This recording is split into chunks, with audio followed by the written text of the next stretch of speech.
away in 30 seconds like they usually do? Why is Believer Beach so slow compared to before, where the fights break out fast and the box fights are committed to, right? What are the changes we're going to see this game, Sancho? That's what we all have our eyes on. Now we may have a repeat battle between Forziar and Noah Riley. But now Forziar is in a big world of hurt here. Took some big beams, and it gets eliminated quickly. That is the speed that we're used to Noah Riley. Maybe it was just a couple of first game jitters, but we all know that statistically he's one of the fastest working players, and now we just show that. And Vidil returns the receipt to Mappy, so it's a 1-to-1 on that fight as well. I see what it was. These guys were just loading in the skill, and it took an extra little bit of a game to get these guys really, really rolling. So this might be the clap back we were waiting for. This needed an extra time a little bit in that hyperbolic time chamber. Flecken taking out Diablo. Man, it is actually brother versus brother all the way over at the Shark. I was very curious as to teammates being a little bit passive on these POIs, but no holds barred on EU. They don't care who's dropping beside them. After that first game, Sancho, these guys know what they need to do, and that's just stick to their game, be confident, and take anyone out. Yo, you know, sometimes it's a great color, but green is a little bit better, you know what I mean? And when you're talking about the prize of $150,000 on the line for first place, hey, sometimes you got to take out your old teammate. Sometimes you got to take out your friend coordinate, whatever you call it, the friend culture these days. But my eye is right now on those big names that went down early. We'll definitely keep an eye on the feed to see where it all goes down. But wow, so far, I'm just so surprised to see the dangers of solos, you know? Walking around, you think you have a free rotation, boom, sniper comes out of nowhere, headshot. I'm still looking for, you know, who was the person that took out Mr. Savage. I'm like, yo, who took him out? Because that was a really nice shot. It was faster than usual. I'm not surprised. You know, the stuff that goes down in solo. That sniper, I was expecting it somewhere, but for it to happen on Savage was the most surprising part. I'm still looking out.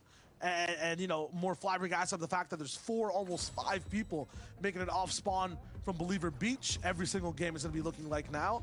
And then past that, every other POI as well. I mean, it's getting split pretty evenly. I would expect a little bit more friction.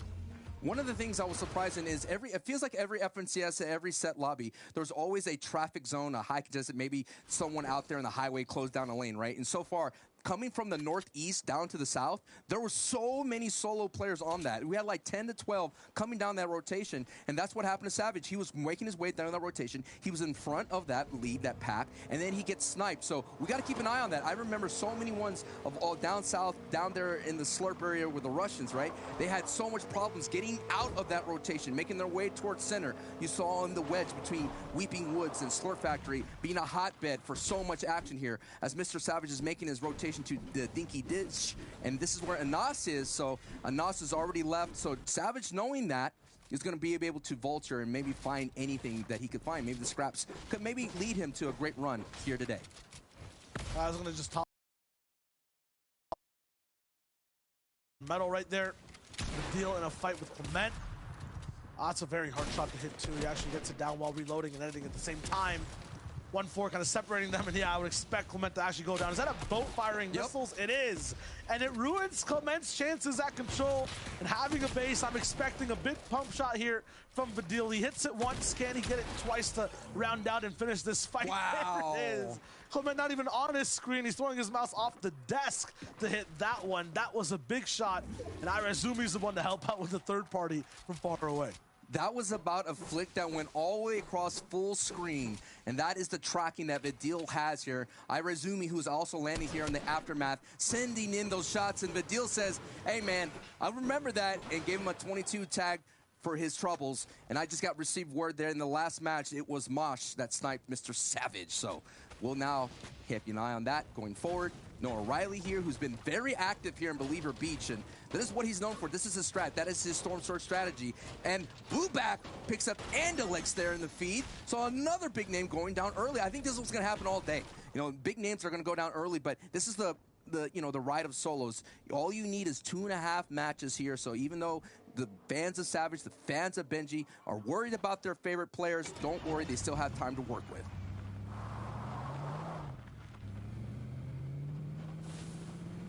Bass Sniper coming in for the play-ins as well. Seeing if he can fully just milk out that earned spot here today. One of 10 players who are rolling in. About to run into Tayson here at a checkpoint, but he's not looking for his license and registration. He's looking for pain.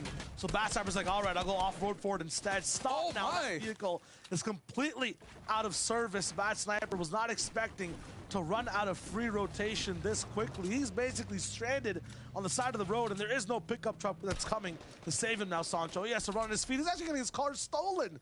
Vidil, you cheeky man. He just ends up getting a little bit of ground with that one. He's like, okay, that's free, I guess. Now, Bat Sniper, he's stranded. This is what I mean when it comes down to the competitive play of Fortnite, especially in solos. We've all been there. It doesn't matter if you played in pubs or Team Rumble, where someone all of a sudden, you shoot at them and they respond and they beam you twice. That's what happened to Tayson. He thought he had some nice shots, and Bat Sniper, in the quick turn, was able to get some big 40-plus tags here. And now we're going to go to another big name in the region, Hen. Hen, I thought would definitely be someone who could be aggressive here, who have the chance to win it all. So far, no points.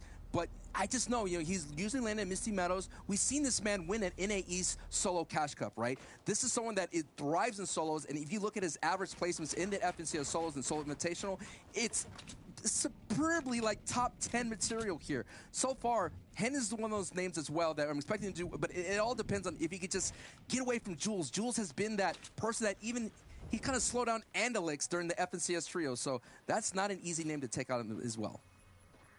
Well, absolutely. We'll see Vortex as well moving through the center of the map, where the game ended last time, actually. So we're going straight towards the south. You guys know what that means, the potential for mountains, the potential for valleys and rivers where things really get interesting, and literally your position sometimes does not matter. Bounce backs happen left and right here and there. What I'm liking and seeing, though, is a change of pace for a lot of people inside EU, especially when the zone goes towards the south. Everyone's more spread out. People are moving slightly early. You saw Bat Sniper with the vehicle. Janice making sure that, he's chilling as well. And very good on rotation alongside Vidil. Even here towards the south side, Hen, he has the zone, but he's not actually staying static the entire time. He's moving around, covering ground, and owning a lot of space. Jules also right beside him on a higher point. Everyone's being as dynamic as possible. They're not trying to stay still, because everyone that did last game, they got insta 200 quick taken out of the competition. You have to stay aware, active, and alive if you want to make it past zone to zone. Players that may not making it to zone is Amplify. Amplify going down, was picking up a couple eliminations in the previous match. And you're right, Shayo. As soon as you see a south zone,